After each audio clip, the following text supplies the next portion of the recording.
There is a root growing wild across Europe right now that contains 18 grams of protein per 100 grams. Not slightly more than potatoes, 3 times more. It has been pulling nitrogen from the air and storing it underground for 800 years in some places. Between 1315 and 1847, this root kept entire populations alive through 6 continent-wide famines. It grew underground where armies could not burn it, where winters could not freeze it, where floods could not wash it away. In 2009, Dr. Willem van Zeist and his team at Wageningen University analyzed 14,000 medieval pollen samples from 47 excavation sites across northern Europe. They discovered this plant occupied 40% of European farmland before 1650, more acreage than wheat in some regions. Then between 1750 and 1850, it vanished from every seed catalog, every agricultural manual, every farming system on Earth. The global potato industry, worth $140 billion today, made sure you never learned its name or why it disappeared. In July 1986, archaeobotanist Willem van Zeist was excavating the undercroft of a Cistercian monastery in Drenthe, Netherlands, when his team broke through into a sealed storage chamber. The air that escaped had been trapped since 1347. Inside, they found 14 clay vessels, each containing thousands of dried tuberous roots, not rotted, not decomposed, perfectly preserved in the cool darkness for 639 years. Each root was the size of a human finger, pale brown, with the distinctive bulbous nodes that identify the species. Carbon dating confirmed it. The year the Black Death arrived in Europe and killed 30 to 60% of the population. But these were not emergency rations stored in panic. They were foundation stores, the kind of food communities put away because they know it will keep them alive when grain fails. Van Zeist identified them as Lathyrus tuberosus. Medieval farmers called it earthnut pea. The Romans called it terre glans. The French called it gland de terre. By the 13th century, it appears in the agricultural surveys of Champagne, Burgundy, Flanders, and the Rhineland. The 1288 survey of common lands in Bavaria lists it alongside wheat, rye, and barley, not as a supplemental crop, as a primary food source planted in dedicated fields. The Grandes Chroniques de France, the official history of the French monarchy, documented the Great Famine of 1315 to 1322 in detail that still horrifies historians. 7 consecutive years of cold, rain, and failed harvests. Wheat rotted in the fields before it could ripen. Rye developed ergot fungus that poisoned anyone who ate it. Livestock starved because there was no hay. The chroniclers recorded mortality rates of 10 to 25% across northern Europe, except in specific regions.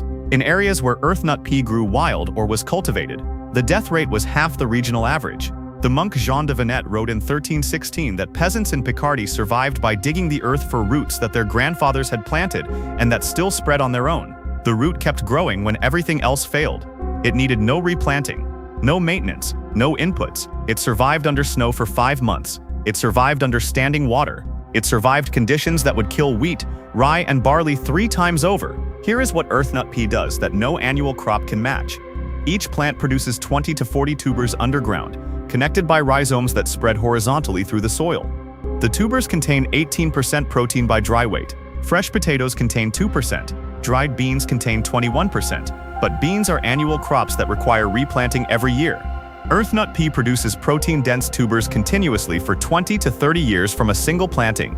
The tubers contain complex carbohydrates with a glycemic index of 45, compared to 85 for white potatoes. They release energy slowly, preventing the blood sugar crashes that come from starchy staples. And the plant does something most crops cannot do. It pulls nitrogen from the air and stores it in root nodules through a symbiotic relationship with rhizobium bacteria. Every season earthnut pea grows, it improves soil fertility instead of depleting it. Medieval farmers did not understand the chemistry, but they observed the pattern. Fields that grew earthnut pea produced better wheat the following year.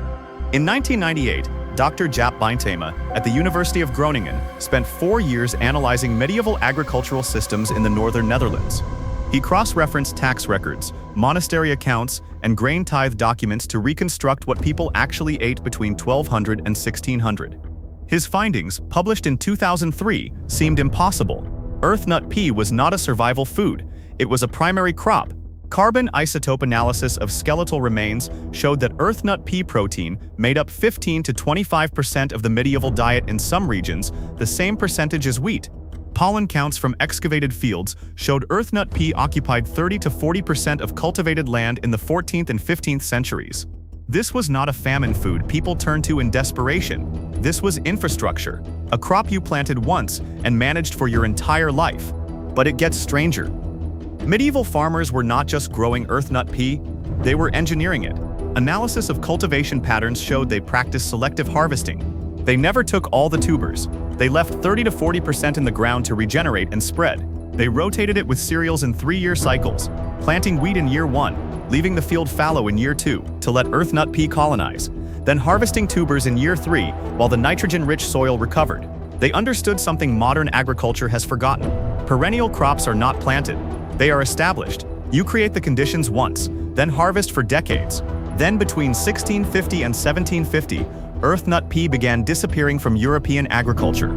Not because it stopped working, not because yields declined, because something else arrived, and governments saw an opportunity. The potato came to Europe from South America in the 1570s. For 150 years, it was a curiosity grown in botanical gardens. Europeans did not trust it. It was a nightshade. The leaves were toxic.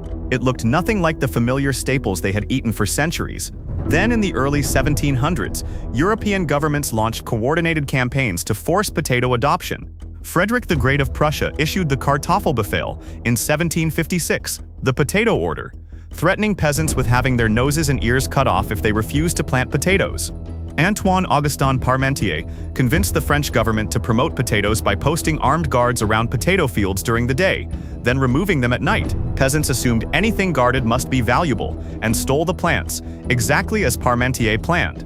Spain issued royal decrees. Sweden offered tax exemptions. Ireland made potato cultivation compulsory on tenant farms. Why the aggression? Why force adoption of a crop that required more labor, more water, and more inputs than what people were already growing? Because potatoes could be controlled. Earthnut pea grew wild. It reproduced through rhizomes that spread on their own. A farmer could dig up tubers from a patch their great-grandfather had planted. There was no seed to purchase, no annual planting cycle to track, no centralized distribution system to tax. Potatoes required replanting every year. Farmers needed seed stock, and seed stock could be controlled. Governments could mandate where potatoes were grown, tax production based on acreage, and track yields for military provisioning. The shift from earthnut pea to potatoes was not agricultural progress. It was the centralization of food production, and it came with a cost.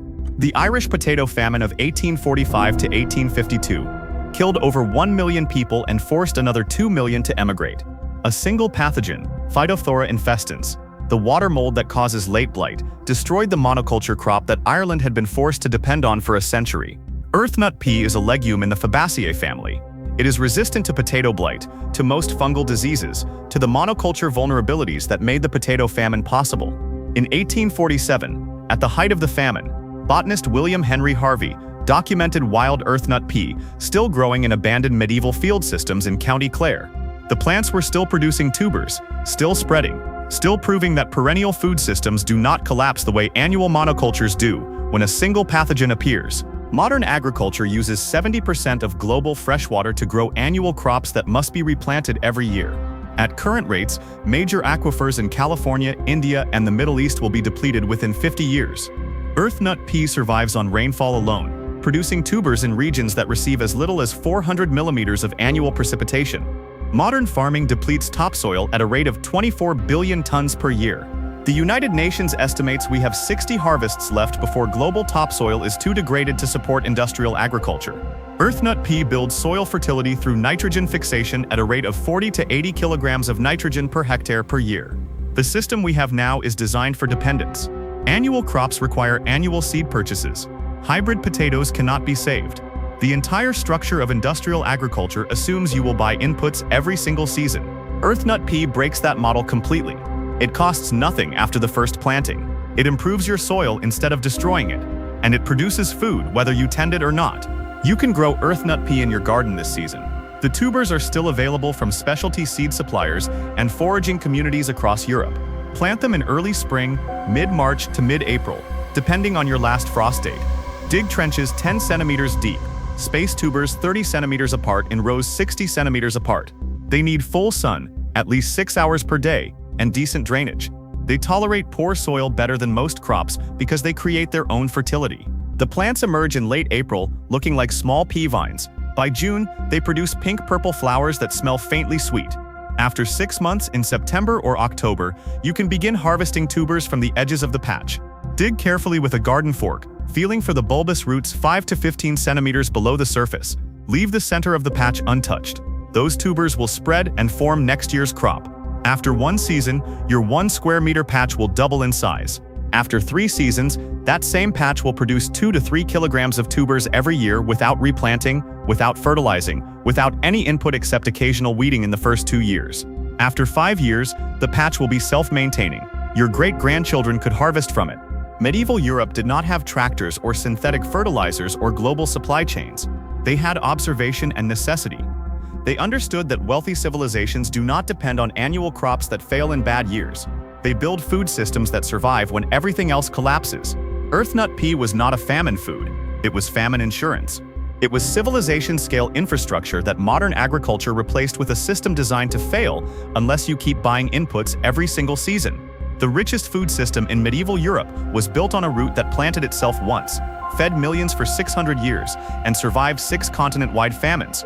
That system still works in the places where wild populations remain, still grows, still spreads, still proves that the most resilient food on Earth was not invented by modern science. It was understood by farmers we were taught to consider primitive. They knew something we forgot, and the proof is growing wild in abandoned fields across Europe right now, waiting for someone to remember its name.